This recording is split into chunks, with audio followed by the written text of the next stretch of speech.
My native name is Taowhywee, Taowhywee. My English name is Agnus Pilgrim. I am the chairperson for the 13 Indigenous International Grandmothers who came together October 11, 2004 out of Phoenicia, New York. And we've been touring the globe to each other's place every 6 months and then traveling and doing a lot of things in between. I'm grateful to be here today in Australia at Byron Bay to be able to let you to know that I would like to speak to you all about water. Water is going to be a crucial commodity to us human beings.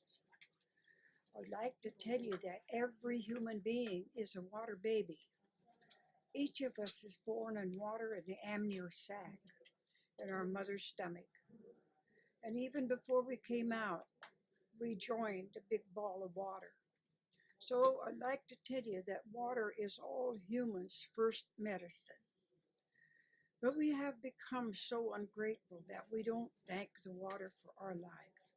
How long do you think you could live without water? 4 days? Perhaps. Think about it. Think about your children. 4 days? You think about your children going without water and crying. Guard your water. It's going to be a precious commodity. Already, many of us in the United States are having to buy water because we have fluoride and chloride in our water. And it doesn't taste very good to drink it like that. So now we're buying bottled water, which I never thought I'd get this old and have to buy bottled water. And even then, in some countries where I have been, you have to buy the best water you can get. And some of it isn't got all the chemicals and elements that your body needs. So if you're an expecting mother and you can't afford the good water, what are you and baby going to get? To me, it's frightening. Already, many places around the globe, the water is not good. I have checked it out. We have to carry our own water. And so I know that each of us have a job to guard our rivers and streams, our wells.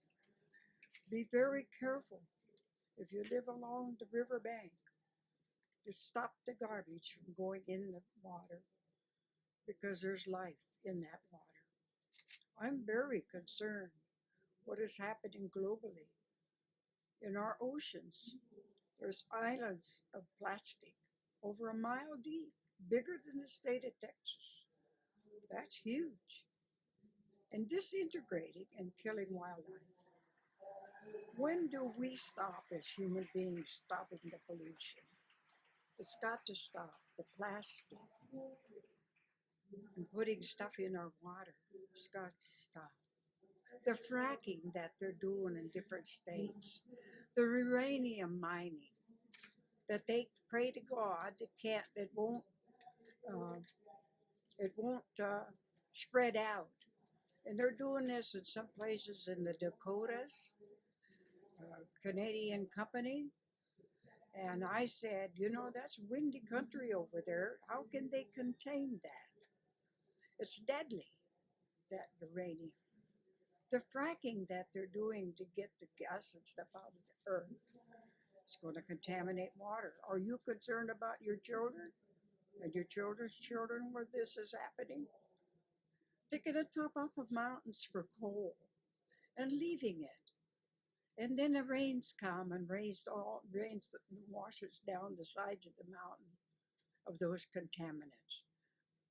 Do we have to wait until others die or something dies before we step forward and be a voice for these things? The pesticides that were manufactured in Switzerland years ago. Switzerland has banned it.